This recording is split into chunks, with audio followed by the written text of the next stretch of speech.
Imagine being in a cold, dark cage your whole life, barely having enough room to move around, only being let out of your cage to have needles shoved into your arms and legs with drugs that have unknown side effects, even to the doctors that are administering them. This is the life of an animal stuck in a lab that conducts animal testing every day.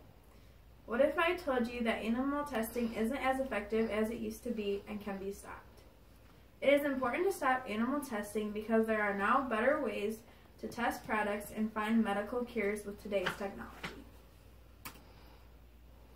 When I created a survey for the class to complete about animal testing, 46% of the class was unsure if they buy products that have been tested on animals, but 53% of the class is against animal testing. When I asked why they were for or against animal testing, everyone said that they were against it due to the cruelty towards the animals. One student replied when asked why they were against animal testing, due to the fact that the animals are having experiments done on them and a lot are very painful. We take very good care of the animals is what they tell us, but I do not think the animals are being treated with good care, especially the ones that end up with side effects or die. I also asked what the students thought an alternative for animal testing should be, and 4 of the 12 said humans. Throughout my research and data I've collected, I am prepared to convince you that animal testing is inhumane. Today I am going to discuss what animal testing is, how animals are affected, and the alternatives for animal testing. According to an article written by Rachel Hajar titled Animal Testing in Medicine, animal testing has been going on as early as 384 BC to help understand anatomy. Then, in the early 1900s, animal testing was at its peak. In an article written by the website Understanding Animal Testing, in the 1950s, after 40 years of testing on mice, rats, and monkeys, the cure for polio was found. Though animal testing was very helpful back then, today, animal testing is doing more harm than help.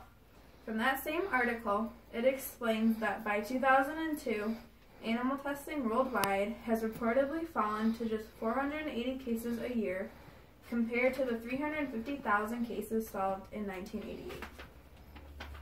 This is causing animals to be locked up and tested on for no reason.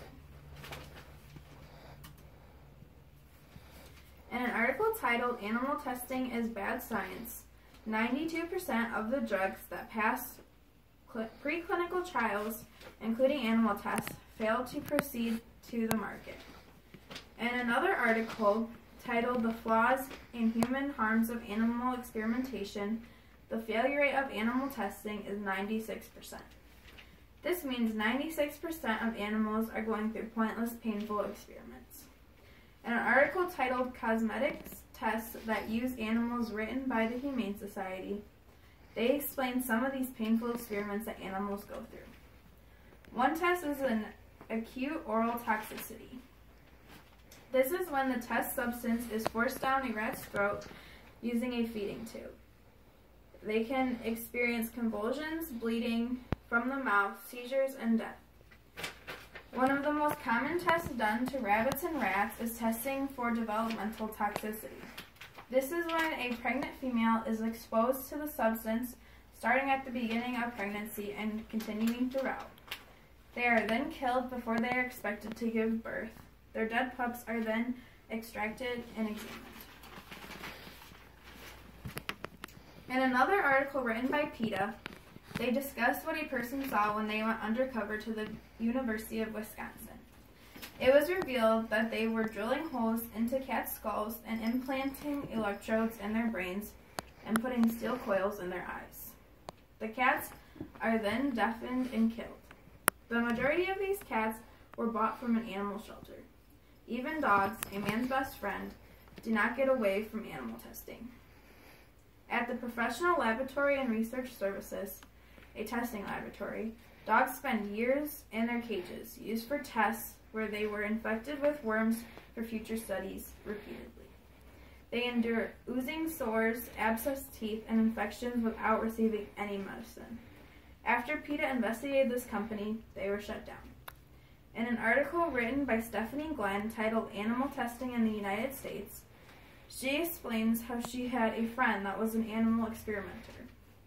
She told her if she euthanized the suffering animals, she would be fired because that would ruin the experiment.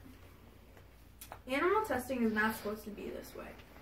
Supposedly there are laws that protect animals under animal testing, but how effective are they? In an article titled Animals in Science, written by the website Neves, the Animal Welfare Act is the only U.S. federal law that covers animals and research. However, it is only for certain species and excludes other used for animal testing, such as rats, mice, and birds, which are estimated to be 90 to 95% of the animals used in animal testing. According to an article written by the website Speaking of Research, 93% of research conducted on animals is not counted under the U.S. Animal Welfare Act. 78% of all AWA animals in labs underwent painful procedures without the benefits of pain relief. This shows that although there is a law, it has minimal protection to the animals and many loopholes that companies find. All of this seems very unnecessary due to how misleading animal testing can be.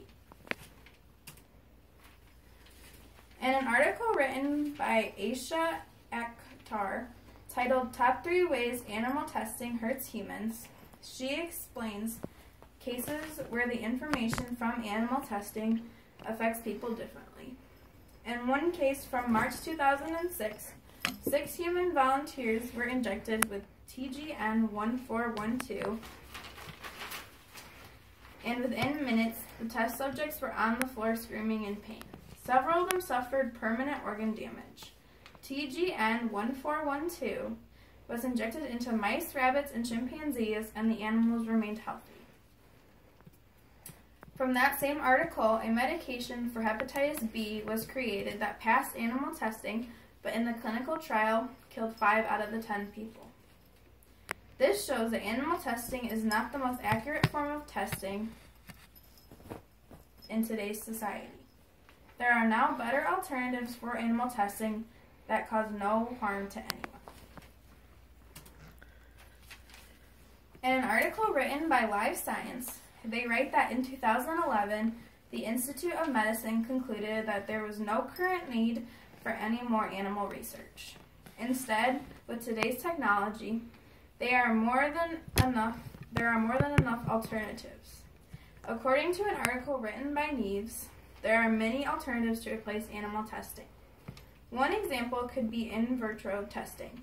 This is when they use a test tube and use human cells to experiment. Another example is stem cell and genetic testing. Lastly, microdosing. This means giving humans small quantities of a drug to test the effects. Hopefully this speech has helped persuade you that animal testing is inhumane, and with today's technology, there is a way to make animal testing a thing of the past.